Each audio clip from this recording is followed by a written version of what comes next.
Y esta mañana vamos a estar hablando sobre el tema los efectos positivos y negativos en los métodos de construcción de una familia. Como ya hemos estado viendo todos estos domingos hacia atrás, la familia es el núcleo de la sociedad y ella fue instituida por Dios. Y Dios definió la forma como Él quería que fuera. Dios quería que fuera heterogénea la familia, que tuviera diferencias, que tuviera variabilidad. Y por eso nos creó a nosotros y nos creó a las chicas, que algunos dicen que vienen de Venus.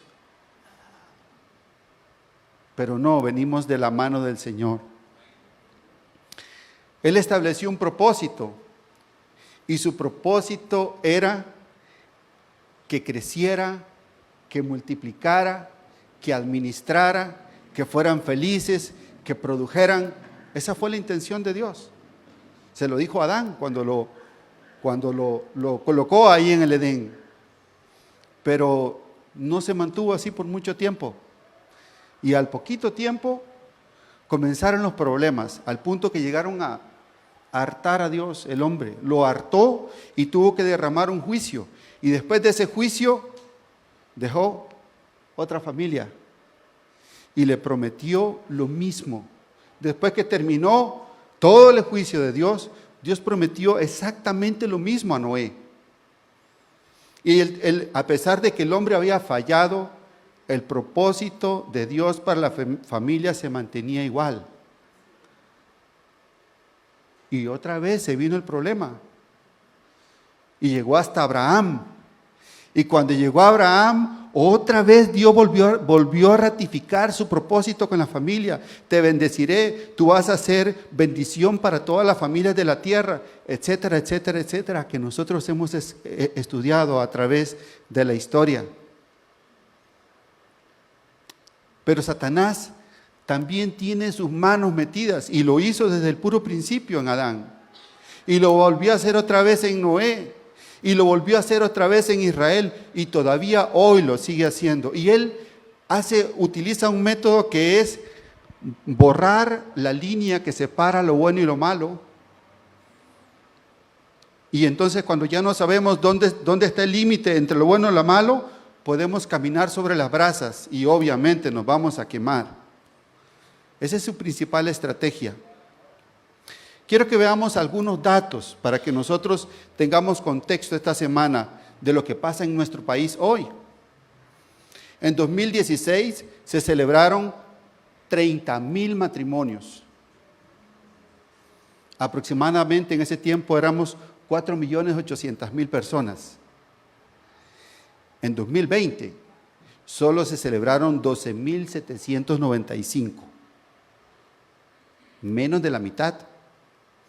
Y mientras tanto habíamos crecido en 250,000 personas. Uno pensaría que al haber crecido en personas siquiera se hubiera mantenido el mismo número de 30,000. No, eso tiene que darnos un mensaje a nosotros. Ha cambiado el principio de establecer una familia probablemente. Más datos. En 1980, por cada 100 matrimonios había 10 divorcios en el año.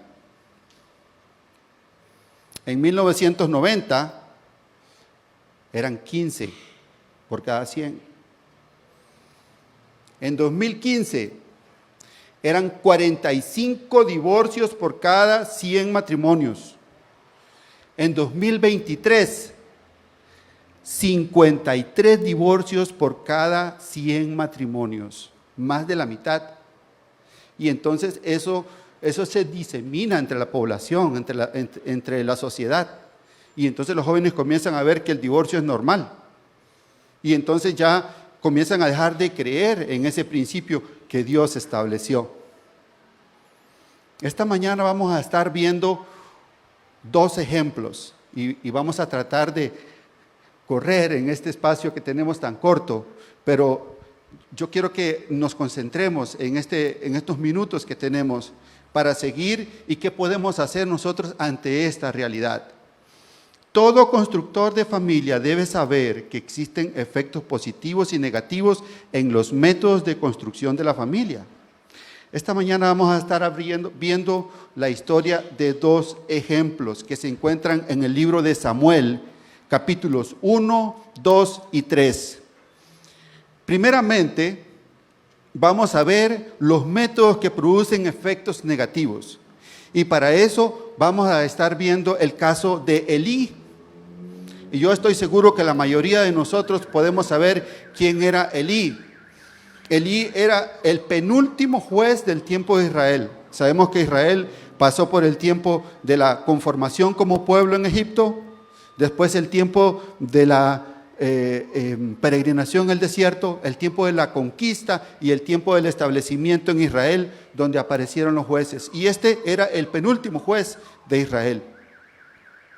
Ya tenían un buen rato de estar en Israel cuando sucedió esta historia de Samuel. Pero veamos cuáles son esos métodos que pueden llevarnos al desastre, porque siempre es bueno saber qué sucede si hacemos lo equivocado.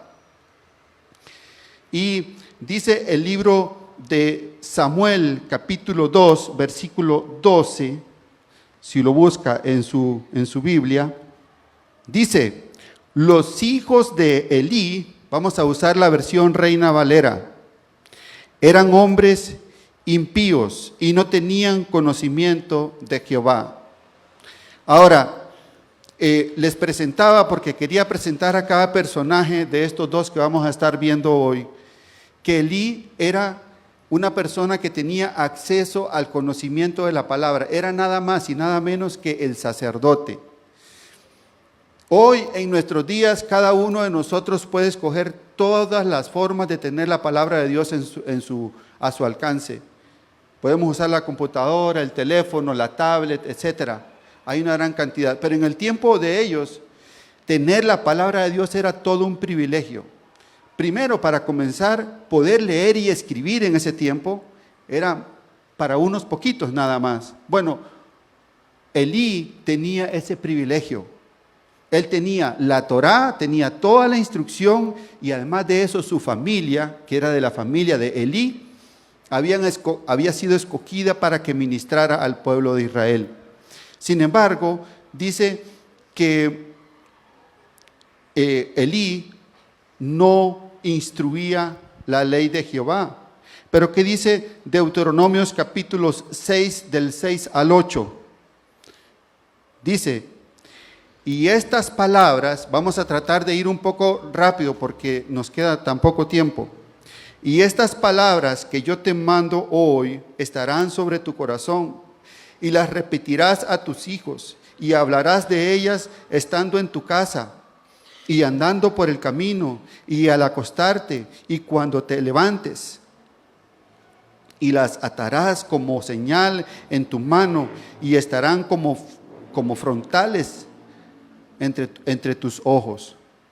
Esa palabra era conocida para Elí. Pero ¿qué dice?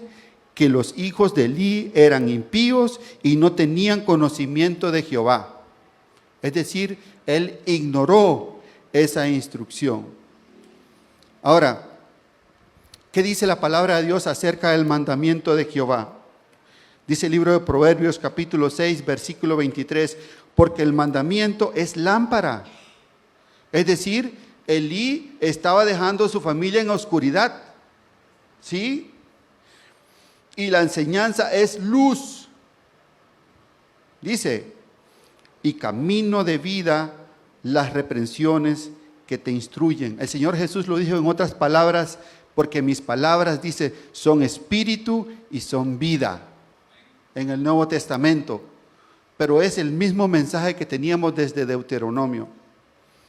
Ahora, ¿qué otra cosa no hacía Elí? Dice que no ponía límites a las acciones impías de sus hijos.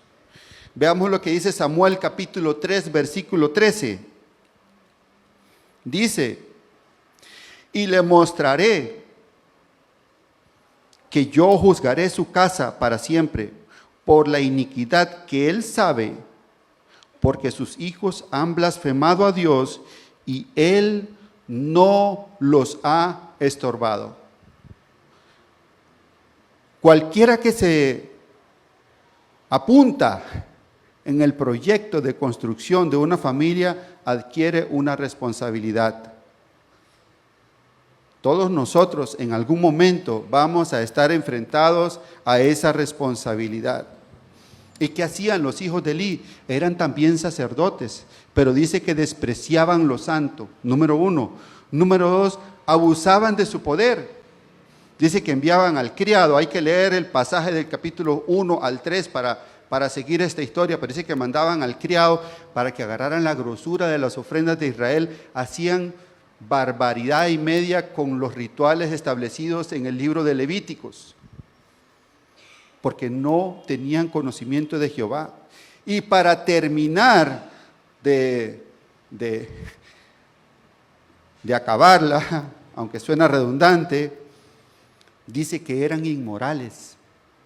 Y uno puede leer lo que el escritor, porque Dios normalmente, yo tal vez no lo hubiera escrito, pero Dios es un Dios que desnuda todas las cosas delante de nosotros. Y dice que los hijos de Elí dormían con las mujeres ahí en el templo. Imagínense qué cosa más terrible. Terrible, siendo ellos los ministros. Y eso es importante que nosotros lo consideremos. Como dice el apóstol Pablo, que aquellas cosas fueron escritas para que nosotros no las repitamos.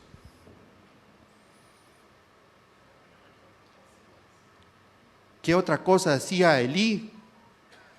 Dice que Elí aconsejaba pusilánimemente a sus hijos. Veamos lo que dice Samuel capítulo 2, del 22 al 24. Dice, pero Elí era muy viejo y oía de todo lo que sus hijos hacían con todo Israel, y cómo dormían con las mujeres que velaban a la puerta del tabernáculo de reunión. Y les dijo, ¿por qué hacéis estas cosas, hijitos míos, semejantes? Dice, porque yo oigo de todo este pueblo vuestros malos procederes. No, hijos míos, porque no es buena fama la que yo oigo, pues hacéis pecar al pueblo de Jehová. Se escucha el término todo, o la información toda pusilánime, toda falta de firmeza. La reprensión firme delimita y establece consecuencias. Como dicen los diputados, las leyes hay que crearlas con dientes para que muerdan. ¿Sí? Si uno crea una ley y no le pone dientes, entonces nadie la sigue. Si la corrección no tiene consecuencias, entonces a nadie le importa. Y nosotros, como instructores en la familia, como constructores, tenemos que tener eso bien en cuenta. Y por eso estamos analizando 2 ejemplos que vamos a tratar de esperar que sí lo vamos a conseguir en este tiempo. Necesitamos establecer límites y instrucciones que sean claras y con consecuencias. Ahora, la desobediencia y el libertinaje garantizan resultados negativos en la vida, no le ponga la duda. Y usted puede terminar leyendo todo lo que sigue la historia de Elí. Dice que los filisteos vinieron en batalla y pelearon contra Israel, y dice que en un solo día mataron 4,000. Y después de otro momento hubo otra batalla inmediatamente después de esa y se murieron 40,000. Un montón se murió. Y ese día murieron los dos hijos de Elí. Y dice que uno de los que estaba en la batalla vino corriendo donde Elí, que ya estaba viejo, 98 años, y estaba sentado, Elí dice ahí, y le dio la noticia. Y el arca del pacto había sido traspasada a los filisteos. Y dice que Elí, cuando oyó semejante noticia, se desmayó, se desnucó y se murió. O sea, una total y absoluta catástrofe. Pero antes que se nos acabe el tiempo, vamos a pasarnos a el aspecto positivo. Y aquí quiero que veamos métodos que producen efectos positivos. Y quiero que veamos a otro personaje que está ahí en Samuel, también se llama Ana. Hay tremendos contrastes entre Ana y Elí. Ana, primero que todo, no porque tenga nada que ver eso, pero en el tiempo de Ana, las mujeres eran mucho más marginadas, tenían acceso a mucha menos información. Hoy nosotros somos los marginados, ¿no es cierto? Y dice que Ana también le hacían bullying, porque además de eso era estéril. Y en nuestros días le diríamos que le hacían bullying. Pero hay una característica que me encanta, que resalta de Ana. Era una mujer de oración. Era una mujer de comunión íntima con Dios. De hecho, ella aparece en la escena, porque yo veo la Biblia como si fuera una película, igualito. Y la primera escena que aparece, Ana está postrada delante de Dios. Y dice que ella oraba para que Dios tuviera misericordia de ella. Ana estableció un propósito para su familia. Samuel capítulo 1, versículo 11. Dice, e hizo voto diciendo, Jehová de los ejércitos, si te dignares mirar a la aflicción de tu sierva, y te acordares de mí, y no te olvidares de tu sierva, sino que dieres a tu sierva un hijo varón, yo lo dedicaré a Jehová todos los días de su vida, y no pasará navaja sobre él. Es importante establecer un propósito, porque el propósito define un rumbo. No sé si han escuchado esta frase que dice, cualquier destino es bueno para quien no sabe a dónde va. ¿Sí? Es decir, a lo mejor podríamos terminar en el infierno y creer que estamos bien. Como dice Dani Berríos en una de sus canciones que dice que todo va al revés y que se le da más privilegio a un árbol que a un bebé. No sé si han escuchado esa canción de Dani Berríos. Pero es importante establecer un rumbo, un propósito. A una construcción con rumbo se le puede evaluar su efectividad. Alguien dijo en uno de estos domingos que hemos estado predicando, yo creo que fue el hermano Ricardo, hablando de este versículo del Salmo 127:4 que dice, como saeta en manos del valiente son los hijos habidos en la juventud. Y él mencionaba que esa forma de saeta define un rumbo, una dirección. Si uno pegó en el lugar equivocado, uno puede evaluar. Un detalle importante de ese versículo es que la saeta tiene que estar en manos de un valiente, no de un pusilánime. ¿Sí? Hace un rato hablábamos de que Elí aconsejaba de manera pusilánime a sus hijos, pero la gente que emprende propósitos de construcción de una familia tiene que estar dispuesto a ser valiente, porque el trabajo no es fácil, el trabajo requiere carácter. Otra característica que tuvo Ana es que garantizó la instrucción de Jehová desde temprano. Veamos lo que dice Samuel capítulo 1, versículo 26 y 28. Dice, y ella dijo, oh Señor mío, vive tu alma, Señor mío. Yo soy aquella mujer que estuvo aquí junto a ti orando a Jehová, pero por este niño oraba, y Jehová me dio lo que pedí. Yo pues lo dedico también a Jehová todos los días de mi vida, o de su vida, o que viva, será de Jehová. Y adoró allí a Jehová. Ahora, la instrucción temprana facilita el aprendizaje. El libro de Proverbios capítulo 22, versículo 6, dice, instruye al niño en su camino, y aun cuando fuere viejo no se apartará de él. No dice instruya al anciano en su camino, no, instruye al niño desde que está en la pancita. Hay que tener ese proyecto de visión para ese niño. ¿Qué voy a hacer yo? Ahora, es importante entender que para poder instruir hay que saber. Sí, ese versículo deposita la primera responsabilidad en realidad en el instructor. Porque alguien podría pensar que la primera responsabilidad es que el niño me obedezca. Pero la primera responsabilidad es que yo tengo que saber qué voy a enseñar. Ahora, la instrucción está asociada al amor. Dice Proverbios capítulo 13, 24.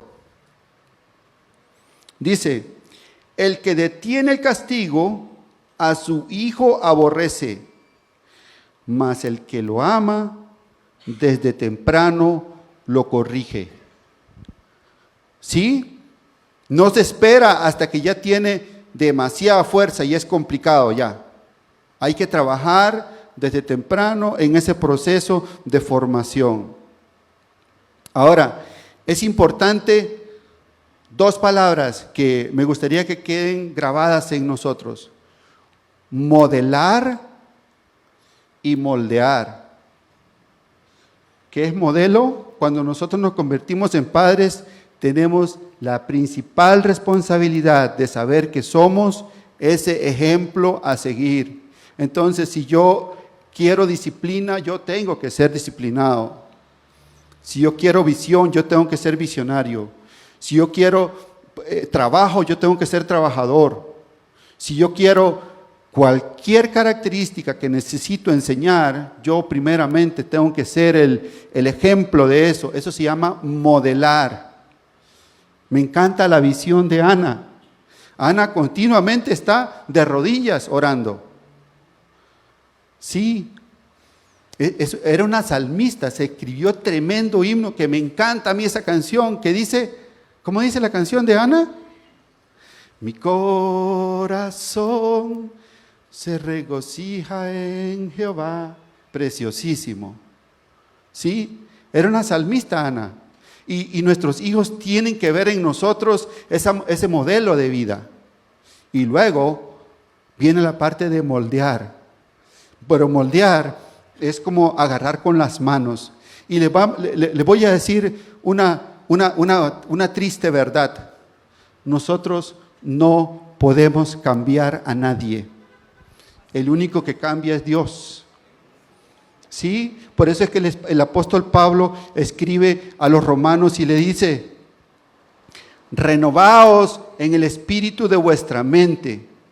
Porque no dice, papá, usted tiene que transformar a su hijo. No, ese hijo le puedo dar consejo, tratar de moldearlo, pero solamente Dios es el que produce el deseo. ¿Sí? Y yo siempre he dicho que hay 5 pasitos para cambiar el destino, que mi hermano normalmente habla mucho del destino, y es: número 1, reconocer; número 2, tomar una decisión; número 3, actuar con base en esa decisión; número 4, convertir esa acción en un hábito; y el 5 es el cambio del destino. Pero si ese hijo no nos escucha a nosotros y no reconoce nunca, estamos en problemas. Ya casi vamos a ir terminando. La obediencia y la constancia garantizan resultados positivos en la vida. Y es una cosa interesante cómo Dios, ya no le pudo demostrar a Elí, porque Elí ya estaba muerto, pero el hijo de una mujer del pueblo que tenía tantas condiciones adversas vino a tomar su lugar. Y este hombre marcó una gran diferencia en la historia. Número 1, sirvió de transición en el sistema de gobierno. Él pasó del tiempo de los jueces, que por cierto fue el último, y ungió al primer rey de Israel, que se llamó Saúl, y también ungió al segundo, que todavía hoy sigue siendo ese ejemplo a seguir, ese David. ¿sí? Y ha marcado Samuel una historia que nosotros debemos también envidiar. Ahí tenemos dos ejemplos, uno que puede llevar al rotundo fracaso y uno que puede cambiar la historia de la familia, de la sociedad y de la humanidad.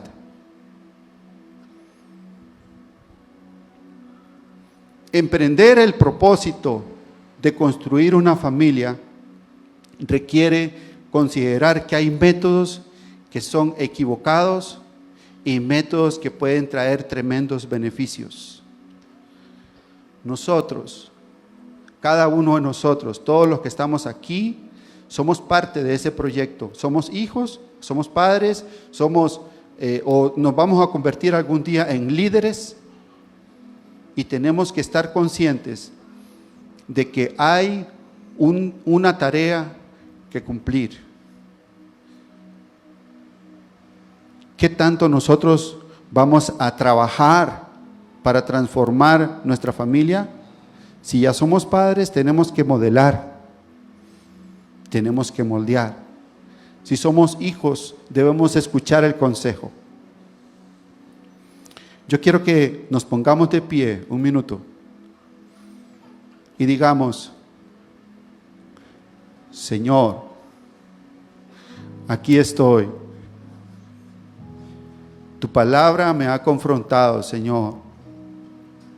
Y yo quiero ser un instrumento de cambio en la sociedad. Yo no quiero ser débil, no quiero ser blandengue, Dios. Quiero que tú pongas tu carácter en mi vida. Quiero que tú, Señor, me utilices como un instrumento para impactar a otros. Oh Dios, primeramente yo estoy aquí delante de ti para ser transformado, Señor, para ser cambiado. Yo quiero aprovechar esta mañana, si hay alguna persona que ha venido a este lugar y no ha entregado su vida al Señor, yo quiero guiarle en esta mañana y le diga: Señor Jesús, aquí estoy delante de ti. Yo sé que tú me ves y yo estoy dispuesto, Señor, a cambiar mi vida. Entra en mi corazón, hazme una nueva criatura, porque quiero comenzar a caminar contigo.